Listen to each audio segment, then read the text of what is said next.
Okay, మీరు ఇంత 11 craft చేశారు కదా, చేస్తున్నప్పుడు ఏ ఏ టెక్నీషియన్ మిమ్మల్ని డామినేట్ చేసేవాడు, ఏ టెక్నీషియన్ మిమ్మల్ని కంట్రోల్ చేస్తూ ఉండేవాడు? ఆబ్వియస్లీ డైరెక్టర్ కంట్రోల్ చేస్తాడు అనుకుంటాను. ఏ డామినేట్ చేస్తున్నాడు న్యాచురల్? ఇప్పుడు కెమెరా హ్యాండిల్ చేస్తున్నప్పుడు అది షార్ట్ బార్ అలా ఏదో వెళ్తుంటాం, అక్కడ డైరెక్టర్ కంట్రోల్ చేయడము, లేదంటే పాట వస్తున్నప్పుడు డైరెక్టర్ అలా అలా అలా ఇలా ఇలాంటి కన్ఫ్యూజన్స్లో ఉండేవారు. ఇప్పుడు మీలోని 11 టెక్నీషియన్స్. ఓకే, దేన్ని అట్లా అంటారా? Okay sir, okay.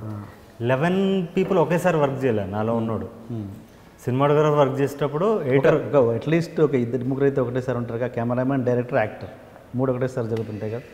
నేను 3 డైరెక్టర్ అంటాను. మూడిట్లో డైరెక్టర్ ఉంటాడు నాకు. ఓకే, అన్నిట్లో కూడా డైరెక్టర్ ఉంటాడు. ఓకే. సో నాకు అట్లా ఆ కన్ఫ్యూజన్స్ ఎప్పుడు అంటే పార్ట్ ఆఫ్ డైరెక్షన్. అంటే ఇప్పుడు మామూలుగా ఒక డైలాగ్ రైటరు డైరెక్టర్ అయినప్పుడు రాసేస్తుంటారు పంచుల కోసమనో ఇదనో ఇదని, కొంచెం తప్పుద్ది, కంట్రోల్ తప్పుద్ది. అలా ఓకే ఓకే, అలాగా నేను డైరెక్టర్గా నాలో ఏ టెక్నీషియన్ ఉంటాడో డామినేట్ చేసేవాళ్ళు, అప్పుడు ఎలా కంట్రోల్ చేసేవాళ్ళు, అది నాలో మ్యానిపులేటర్ ఉంటాడండి. అందరూ ఉంటారు. రైటింగ్ ఉంటుంది, సినిమాటోగ్రఫీ ఉంటుంది, వెనక సౌండ్ ఉంటుంది, మ్యూజిక్ కానీ సౌండ్ ఎఫెక్ట్స్ కానీ final DTS what ever sound design అని ఇవన్నీ మైండ్లో పెట్టుకునే ఉంటాడు నాలో. ఎప్పుడు ఎడిటర్ ఉంటాడు. అంటే షూట్ చేసేటప్పుడే నేను ఈరోజు 4 సీన్లు అని చెప్పి షూట్ చేయను, ఈరోజు 37 షాట్లు అని రాసుకుంటాను మైండ్లో. Short by shot story board ఉంటుంది విత్ కెమెరా యాంగిల్ ఎవ్రీథింగ్. వెళ్ళాక పరిస్థితుల ప్రభావం వల్ల నేను అన్ని చేయలేకపోవచ్చు, అంత టైం ఉండదు నాకు.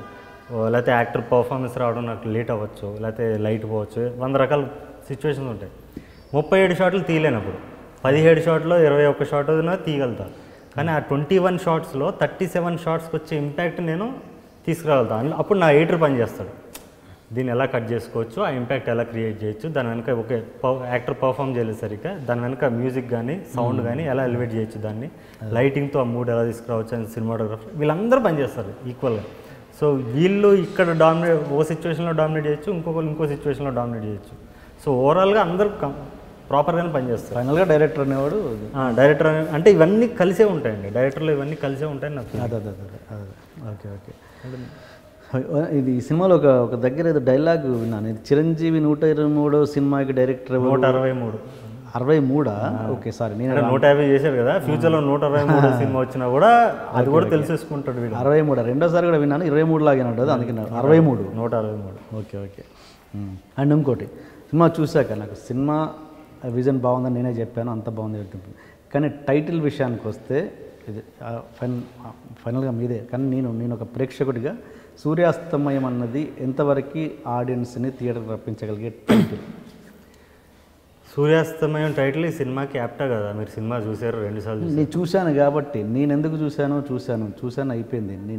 బట్ అందరూ నాలాగా పోయి ఇదిగా చూడలేరు కదా, వాళ్ళకి ఎలిమెంట్స్ ఏమేంటనే కనబడతాయి. అట్లీస్ట్ స్టార్ కాస్ట్ లేనప్పుడు పాటలు ఓకే బాగున్నాయి బయటకు వస్తాయి. ఆ టైటిల్ చూసేసి అట్రాక్ట్ అయ్యి వచ్చేంత ఉంటుందా జనాల దగ్గర అనేది నా ఇది.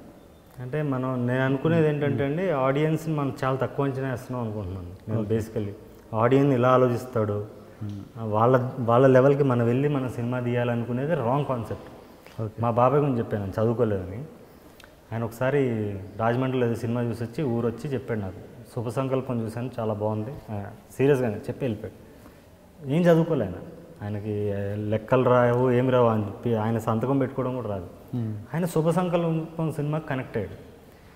ఒక్కడు సినిమా రాజమండ్రి స్వామి థియేటర్లో చూసాం. మా బాబాయ్ చనిపోయిన 10th డేకి థియేటర్లో వెళ్ళి చూసి సైలెంట్గా ఉన్నారు అందరూ సినిమా చూస్తుంటే. నాకు నచ్చింది, నాకు సినిమా సెన్స్ ఉంది, నేను ప్రపంచ స్థాయి సినిమా తెలుగు సినిమా వెళ్తుంది అనిపించింది నాకు సినిమా చూస్తున్నప్పుడు. ఈస్థెటిక్ ఫ్యాక్టర్స్ అన్నీ కూడా సూపర్గా ఉంది. జనాలు సైలెంట్గా ఉన్నారు ఏంది అనిపించింది. నా పక్కన కొంచెం అవతల నాకు 10 రూపీస్ టికెట్కి వెళ్ళినప్పుడు, అప్పట్లో 5 రూపీస్ టికెట్, ఆ చివరి ఒక అతను కూర్చున్నాడు, ఆయన కూడా సైలెంట్గా చూశాడు. తర్వాత నేను వచ్చి బస్సు ఎక్కా ఊరు వెళ్ళడానికి. ఆ బస్సులో ఆయన కూడా ఎక్కాడు. అందరూ రియాక్షన్ లేదు, ఏంటి సినిమా ఏంటి హిట్టా ఏంటి ఫ్లాపా నాకు అర్థం కాదు, భయం వేసింది నాకు. అప్పుడు ఆయన చెప్పాడు, ఇంకొక అతనితో చెప్తున్నాడు, ఒక్కటి సినిమా చూశానండి, అసలు హీరో కత్తి పట్టుకోకుండా ఫైట్ చేసాడండి సినిమాలో. కత్తి పట్టుకోడండి ఎక్కడ అన్నాడు. కర్నూలు వెళ్తాడు కత్తి పట్టుకోడు, రాయలసీమ వాళ్ళతో ఫైట్ చేస్తాడు కత్తి పట్టుకోడు అన్నాడు. నిజమే, ఆయుధం లేకుండా ఫైట్ చేసాడు అన్నాడు. నిజమే కదా అనిపించింది. ఎక్కడ కూడా లీడ్ యాక్టరు ఆయుధం పట్టుకోలేదు. ఫైట్ చేశాడు. అది అతను గ్రహించాడు. అతను ఏం చదువుకోలేదు, జస్ట్ పార ఏదో పట్టుకుని వచ్చి సినిమా చూశాడు ఆయన. సో వాళ్ళకి మనకైనా ఎక్కువ సినిమా సెన్స్ ఉంటుంది. సినిమా సెన్స్ అనేది ఎడ్యుకేషన్ బట్టి ఉండదు. ఒక ఎంబీఏ గ్రాడ్యుయేట్కి సినిమా నాలెడ్జే ఉండదు, ఉండొచ్చు కూడా. ఒక ఆటో డ్రైవర్కి ఇంకా ఎక్కువ నాలెడ్జ్ ఉండొచ్చు. ఇంకో చిన్న ఎక్స్పీరియన్స్ షేర్ చేస్తానండి. రోబో సినిమా actually first part director Shankar వెళ్ళి షారుఖ్ ఖాన్ కథ చెప్పాడు. షారుఖ్ ఖాన్ రిజెక్ట్ చేశాడు. అది న్యూస్లో వచ్చేసింది, ఓపెన్ అయిపోయింది. నేను నా ఫ్రెండ్ ఇంకో రైటర్ ఎవరు ఉంటే చెన్నైలో, చాలా తక్కువ మంది కలుస్తాయి ఇండస్ట్రీ వాళ్ళని, ఎప్పుడో ఒకసారి కలుస్తా, ఆయన కలిసారు. ఇద్దరం ఆటోలో వెళ్తుంటే ఆటోలో డిస్కస్ చేసుకుంటున్నాం, అసలు షారుఖ్ ఖాన్కి దిమాగ్ లేదు, శంకర్ లాంటి డైరెక్టర్ మిస్ చేసుకున్నాడు, ఇప్పుడు రజనీకాంత్ చేస్తున్నాడు అని చెప్పి మేము మాట్లాడుకున్నాం శంకర్ని సపోర్ట్ చేస్తూ. ఆటో నడిపైనా మాట్లాడండి, ఆటో నడిపైనా ఇన్వాల్వ్ అయ్యి ఆటో నడుపుతానే మాట్లాడాడు. సార్ ఇప్పుడు షారుఖ్ ఖాన్ గారు ఎట్లా అంటే మొత్తం 3 hours నరేషన్ వింటాడు, ఆయన విన్నాకే కథ ఓకే చేస్తాడు. శంకర్ గారు ఎట్లా అంటే లైన్ చెప్తాడు, ఆయన చెప్తున్నాడు, ఆటో డ్రైవర్ లైన్ చెప్తాడు, ఆ యాక్టర్కి నచ్చితే ఆయన బాడీ లాంగ్వేజ్ తగ్గట్టు ఈయన కట్ చేసుకుంటాడు. ఈయన పర్ఫెక్టే, ఆయన పాయింట్ ఆఫ్ వ్యూ ఆయన పర్ఫెక్టే. షారుఖ్ ఖాన్ గారు మున్నాబాయ్ ఎంబీబీఎస్ సినిమా ఆయన దగ్గరికి వస్తే కథలో ఇన్పుట్స్ ఇచ్చి ఆయన కూడా కొన్ని కథలో మార్పులు చెప్పి లాస్ట్కి నేను చేస్తే బాగోదని, సంజయ్ చేస్తే బాగుంటుందని ఆయనే రిఫర్ చేశాడు. సినిమాని అంత ప్రేమిస్తాడు ఆయన.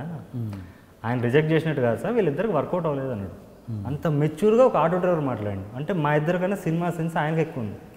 సో సినిమా ప్రేమించేవాడు irrespective of his education or calibre whatever, వాడికి ఉన్న ఎకనామిక్ స్టేటస్ ఇవన్నీ పక్కన పెడితే సినిమా ప్రేమించే వాళ్ళు అందరూ ఒకటే జాతి, వాళ్ళందరూ ఈ సినిమాతో కలుస్తారని నా నమ్మకం.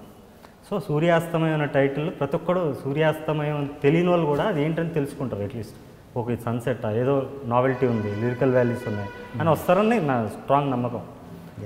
వాళ్ళని రప్పించడానికి నేను పో రా కుక్క పిల్ల అమ్మాయి ఇట్లా పెట్టలేదు కదా టైటిల్. Okay okay.